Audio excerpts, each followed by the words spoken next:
அரபு நாடுகள், அதாவது Kuwait, Qatar, Iraq, Saudi Arabia, Bahrain, இந்த மாதிரியான நாடுகளில் இருக்கக்கூடிய இராணுவ தளங்கள், அமெரிக்காவுடைய இராணுவ தளங்கள் மீது தான் அவங்களுடைய தாக்குதல்கள் இருக்கும். அப்படி இருக்கும்போது ஏதாவது ஒரு பிரச்சனை அப்படின்றது வந்துச்சுன்னா அது எல்லாம் பாதுகாக்கணும். நம்மளும் தான் இதுக்குள்ளே அடங்கி இருக்கிறோம். இந்த நாடுகளுக்குள்ள நாமளும் தான் இருக்கிறோம் அப்படின்றத எந்த ஒரு நேரத்திலையும் மறந்துடக்கூடாது. எல்லாம் வல்ல இறைவன் போதுமானவன். எந்த நேரத்தில் என்ன வேண்டாலும் நடக்கலாம். முடிந்த வரைக்கும் யுத்தம் தவிர்க்கப்படட்டும் அப்படின்னு நாமளும் பிரார்த்தனை பண்ணுவோம். அஸ்ஸலாமு அலைக்கும் வரஹ்மத்துல்லாஹி வபரகாத்துஹு. அன்பார்ந்த அனைத்து உறவுகளுக்கும் இனிய மாலை வணக்கம். எமர்ஜென்சி டிக்ளேர் பண்ணியிருக்கிறாங்க சவுதி அரேபியா மற்றும் குவைத் மற்றும் அனைத்து கல்ஃப் நாடுகளும். குறிப்பாக தற்போதைய சூழல் அரபு நாடுகளுக்கு மேலால் அடிக்கடி பறக்கும் போர் விமானங்கள். இப்போ நேற்றைய தினம் பார்த்தீங்கன்னா, நேற்றைய தினம் குவைத்துடைய ரேடாரில் intense American military movement operation transport fighter jet towards the Middle East அப்படின்ற மாதிரி ஒரு போஸ்ட் வந்து போட்டிருக்கிறாங்க. நான் அந்த போஸ்ட்டுகளை கட்டாயம் நியூஸில் அட்டாச் பண்ணுறேன். ஃப்ளைட்டுடைய மூமெண்ட்ஸ் ஃபுல்லாகவே இருக்குது. எல்லாமே பார்த்திங்கன்னா அமெரிக்கன் ஃப்ளைட்ஸ். போர் விமானங்களும் குவைத்துக்குள்ளே ஊடுருவி இருக்கிறதா தெரிஞ்சிருக்காங்க. குவைத்ன்றதுக்கு முன்னாடி அந்த அரபு நாடுகள் அப்படின்னே சொல்லலாம், மிடில் ஈஸ்ட். சில ஃபுட்டேஜ்கள் வந்து கிடைச்சிருக்குது. இதில் குறிப்பாக குவைத்துடைய ஃபாரின் அஃபேர்ஸ்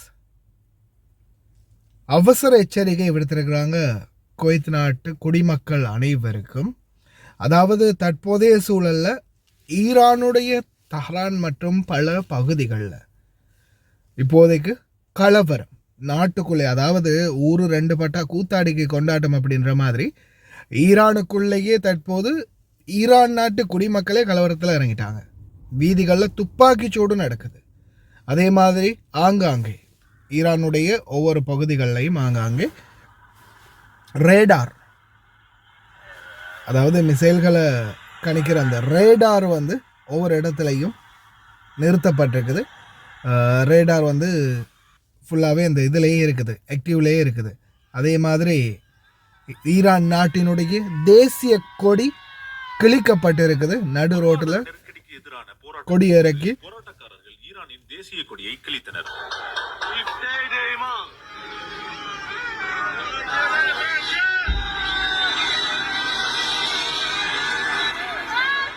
அதிபர் டிரம்பின் முதல் பதவி காலத்தில் 2020 அமெரிக்காவால் கொல்லப்பட்ட ஈரானின் முக்கிய தளபதியான ஜெனரல் காசிம் சுலைமானியின் சிலையை போராட்டக்காரர்கள் கவிழ்த்தனர். ஒரு மனித உரிமைகள் குழுவின்படி இந்த போராட்டங்கள் ஈரானில் உள்ள 31 மாகாணங்களுக்கும் பரவியுள்ளன.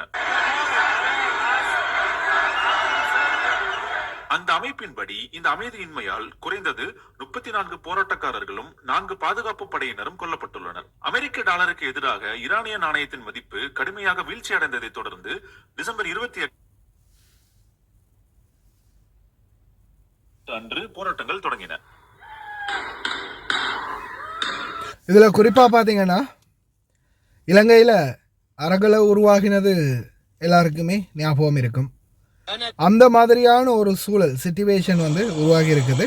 அதே மாதிரி சில இடங்களில் பார்த்திங்கன்னா மக்களுடைய நிலைமை, மக்களுடைய இந்த தீவிர நிலைமையை வந்து அரசு அதிகாரிகள், அதாவது இராணுவம், போலீஸ், இந்த மாதிரியான முப்படைகளை போட்டு கண்ட்ரோல் பண்ணலாம் அப்படின்ற அந்த முட்டாள்தனமான செயலை அலி காமேனி செய்வார் அப்படின்னு நினைக்கல.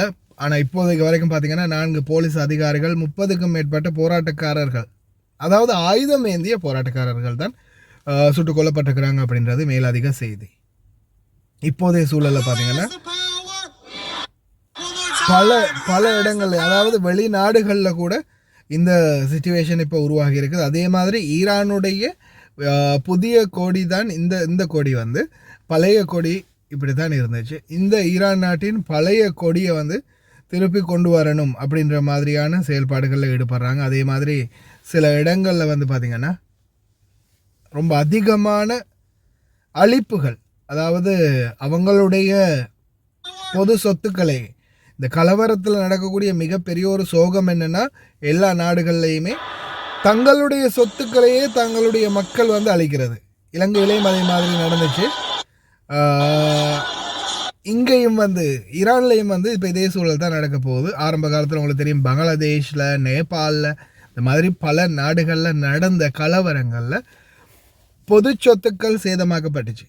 ஆனால் எப்போவுமே அந்த நாட்டு குடிமக்கள் நினைக்க வேண்டிய ஒன்று தான், நம்ம சேதப்படுத்துறதெல்லாம் நம்மளுடைய சொத்துக்கள், நம்மளுடைய காசு அப்படின்றத ஞாபகம் வச்சுக்கொள்ளணும். அந்த சந்தர்ப்பத்தில் இந்த கலவரம் வரும்போது சில மக்கள் அதை வந்து கடைப்பிடிக்கிறதே இல்லை. தற்போதைய சூழலில் தஹரானுடைய வீடியோ காட்சி வந்து வெளியாகி இருக்குது.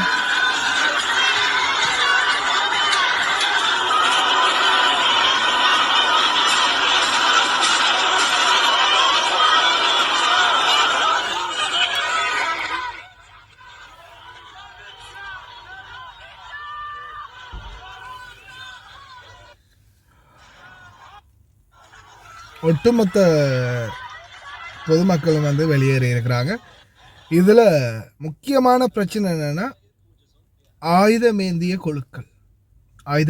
குழுக்கள் தான் இதில் கொஞ்சம் பயங்கரமான சூழலில் இருக்கிறாங்க.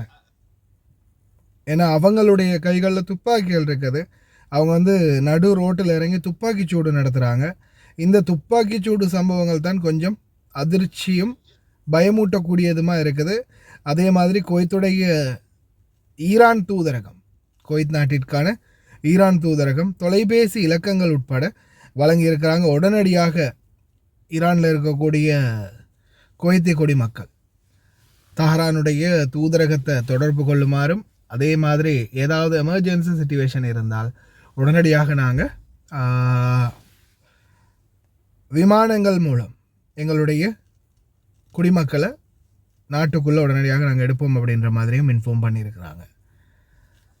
அல்லாஹ் தான் போதுமானவன். ஆனால் இனி வரும் நாட்களில் நடக்கக்கூடியது எந்த மாதிரியான விளைவுகளாக இருக்கும் அப்படின்றது சொல்ல தெரியலை. ஏன்னா தற்போதைய எல்லா நியூஸும் பார்த்திங்கன்னா ஈரானை பற்றிய நியூஸ் தான். அது தீவிரமாக போகுது. அதே மாதிரி சில இடங்களில் பார்த்திங்கன்னா தீ வைப்பும் நடந்திருக்குது. Near Beirut, it's Iran. வெள்ளிக்கிழமை நேற்றைய தினம் சில கட்டிடங்கள், முக்கிய கட்டிடங்களுக்கும் தீ வைப்பு நடந்திருக்குது. மறுபடியுமா இப்போ தான் கொஞ்சம் ஓரளவுக்கு அமைதியான சூழல் நிலவிட்டு வந்துச்சு. மறுபடியும் இது ஆரம்பிக்குதுன்னும் போது மிகப்பெரிய ஒரு தலைவலியாக மாறும். மிடில் ஈஸ்டில் இருக்கக்கூடிய நம்மளுக்கு தான், அதாவது இந்த அரபு நாடுகளில் இருக்கக்கூடிய நம்மளுக்கு தான் இது வந்து மிகப்பெரிய தலைவலி ஆகும். ஏன்னா ஈரானுக்கு ஆதரவாக குரல் கொடுக்கவும் முடியாது, அமெரிக்காவுக்கு எதிராக குரல் கொடுக்கவும் முடியாது. மிடில் ஈஸ்ட் எல்லாமே வந்து கொஞ்சம் ஒரு திண்டாட்டத்தில் இருக்கும். இந்த சூழலில் ஈரான் என்ன செய்வாங்க அப்படின்றது நம்ம ஆல்ரெடியே நம்ம கண் முன்னால் பார்த்த சம்பவம். என்னது உங்களுக்கே தெரியும், அமெரிக்க இராணுவ தளங்களை வந்து டார்கெட் பண்ணுவாங்க. அரபு நாடுகள், அதாவது Kuwait, Qatar, Iraq, Saudi Arabia, Bahrain, இந்த மாதிரியான நாடுகளில் இருக்கக்கூடிய இராணுவ தளங்கள், அமெரிக்காவுடைய இராணுவ தளங்கள் மீது தான் அவங்களுடைய தாக்குதல்கள் இருக்கும். அப்படி இருக்கும்போது ஏதாவது ஒரு பிரச்சனை அப்படின்றது வந்துச்சுன்னா அது எல்லாம் பாதுகாக்கணும்.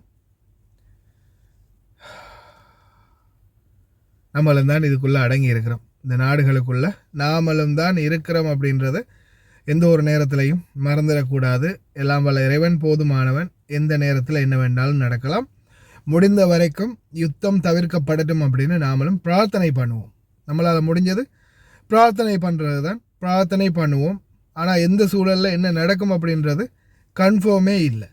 ஏன்னா இப்போதைய சூழலில் நிச்சயமாக ஈரான் பழிவாங்குதலை வந்து எங்கேருந்து எடுக்கும்னு பார்த்தீங்கன்னா, இந்த இராணுவ தளங்கள், உங்களுக்கே தெரியும், அமெரிக்காவுடைய இராணுவ தளங்கள் எங்கே இருக்குதோ அங்கே தான் முதல்ல அவங்க கை வைக்கிறது. இராணுவ தளங்கள் மேலே தான் கை வைப்பாங்க. அப்படி வைக்கிறதுன்னா அது இந்த குவைத்தாக இருக்கட்டும், ஈராக்காக இருக்கட்டும், அடுத்ததாக எங்கே பஹ்ரைன், கத்தார், பஹ்ரைன், கத்தார், அதே மாதிரி சவுதி அரேபியா நாடுகளில் இருக்கக்கூடிய இராணுவ தளங்கள் மீது தான் அவங்களுடைய தாக்குதல்கள் இருக்கும். அதுவும் இந்த மாதிரி நாட்டுக்குள்ள பொதுமக்கள் தன்னுடைய நாட்டு மக்களே கலவர நிலைமையில் இருக்கிறாங்க அப்படின்னும் போது இன்னும் கொஞ்சம் மூர்க்கத்தனமாக இருக்கும் அவங்களுடைய தாக்குதல்கள் அப்படின்றது தான் மேலதிக குறிப்பு. எல்லாம் வளரவன் அனைவரையும் பாதுகாக்கட்டும். அரபு நாடுகளில் இருக்கக்கூடிய நாம தான் இடையில திண்டாடணும் அப்படின்றது தான் இதில் முக்கியமான கருத்து.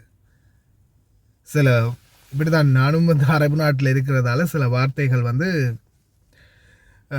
பதட்டத்தோடு தான் பேச வேண்டியிருக்குது. சில வார்த்தைகள் மிஸ் ஆகும், சில வார்த்தைகள் பிழையாகும்.